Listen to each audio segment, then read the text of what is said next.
के साथ में बा। हाँ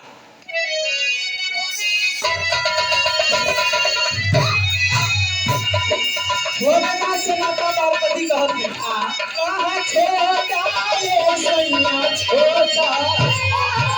छोटा ये पियऊ छोटा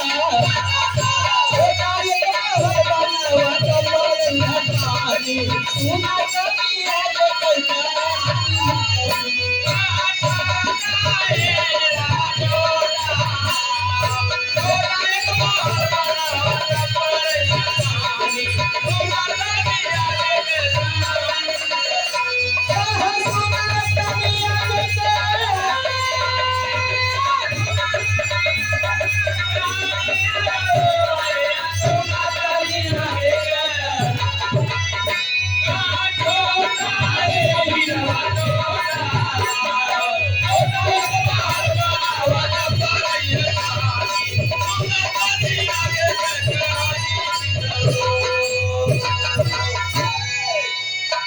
छोटा